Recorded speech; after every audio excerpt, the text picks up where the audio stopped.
नमस्कार।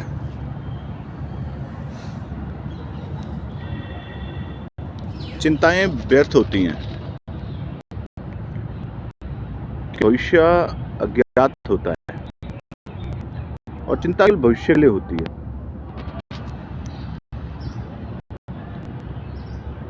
और जब आप भविष्य पता ही नहीं है कि भविष्य में क्या होने वाला है, चिंता करने का क्या कारण है? इसीलिए चिंता को चिता समान कहा गया है। तो व्यर्थ की चिंता छोड़िए और भविष्य को सँवारने में अपना ध्यान लगाइए। कल बहुत सालों बाद मेरे माता-पिता के देहांत के बाद बहुत सालों बाद एक वृंदावन से एक साधु महाराज आते थे। वो हर साल आते थे पिताजी के पास। और जब से पिताजी गए तब से वो कल आए 3-4 साल बाद। पहले जब वो आते तो मुझे लगता था शायद सिर्फ पैसे ठगने आते हैं या उस समय पे कुछ ऐसा ही लगता था। लेकिन फिर ध्यान दिया तो मैंने धीरे-धीरे बहुत ज्ञानी व्यक्ति थे। कल वो फिर आए, मेरे पास बैठे और जब मैंने उन्हें दक्षिणा देना चाही तो उन्होंने मना कर दिया। लेकिन मैंने क्योंकि पिताजी का एक हमेशा ही रहा है तो मैंने दिया।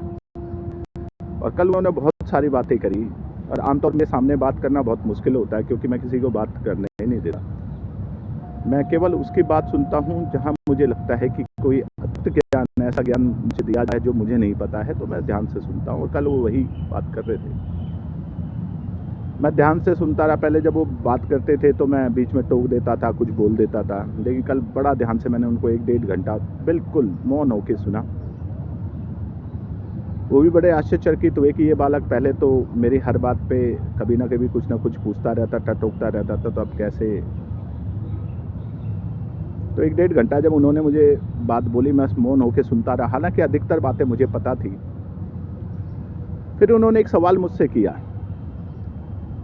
कि क्या बात है, मैंने ऐसा व्यक्ति पहली बार, मतलब आपके पिछले अनुभव को देखते हुए मुझे बड़ा आश्चर्य है कि आप मौन हो गए, एकदम आप बात सुनते हैं। तो मैंने कहा महाराज, मैंने कहा मैं तो बस ये है कि पिताजी का अनुसरण कर रहा हूँ और मुझे प्रश्न पूछने की आदत नहीं है, मैं उत्तर देता हूँ। मैं प्रश्न नहीं पूछता, मैं उत्तर देता हूँ। तो ये सुनकर वो बड़ा प्रसन्न हुए, कहा कि आशीर्वाद दिया मुझे